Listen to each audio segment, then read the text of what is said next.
Tonight on 5 News, the screen time shake-up. The government... Also on the show, Donald Trump extends his pause on Iranian strikes as petrol prices here in the UK rise. What next for Sarah Ferguson after she's stripped of a top honour? Why millions of used vapes are leaving rubbish collectors out of puff, and... I have got a tea. Hello. Now, all week we've been talking about the importance of keeping children safe online. And today the focus has been on screen time and how much is too much. It's an issue that's notoriously difficult for many parents to navigate. But the government has now provided some clarity, issuing landmark guidance on limiting time spent on screens, as Natalia Hoquera reports. Next tonight, the continuing war in the Middle East and the continuing rhetoric coming from the US president. After vowing to obliterate Iran's energy infrastructure, Trump has now paused that threat by 10 days because, he says, peace talks with Iran are going so well. But as our political editor Andy Bell reports, not everyone agrees. Now, a few more stories for you now, and a man in his 60s has been interviewed under caution by detectives investigating abuse by former Harrods boss Mohammed Al-Fayed. You'll probably recognise these vapes. Now, they've become a familiar sight, haven't they? But last summer, single-use versions were banned. The ban was meant to mean vapes got recycled, but as Katherine Jones reports, millions of vapes and potentially recyclable components called pods are still being wrongly binned every single week. Now you're watching 5 News. There's plenty more to come on the programme tonight, including calls for a... And we're also going to tell you, what we couldn't show you there was about some technology that's going to help dementia patients. So all that's coming up. Plus, can you guess this singer? All that coming up. First, though, here's Annie with the weather.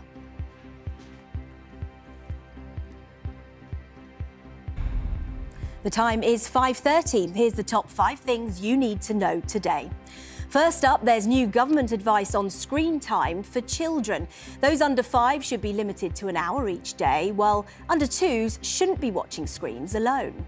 At 2, President Trump has once again delayed his threat to obliterate Iran's energy infrastructure by another 10 days. He says it's because peace talks are going so well. At 3, Ahmad Mullakil, the asylum seeker from Afghanistan who sparked huge protests in Nuneaton. He's been jailed for 15 years for the rape of a 12-year-old girl. At 4, Sarah Ferguson's been stripped of another title because of her links to paedophile Jeffrey Epstein. The former Duchess will no longer hold the freedom of the City of York. And finally, a study's found more than 6 million single-use vapes are being thrown away each week in the UK, despite a ban coming in last summer. Now, it's a scandal that's been branded a stain on our country. Between the 1940s and 1980s, mothers were pressured into giving up their babies simply because they weren't married.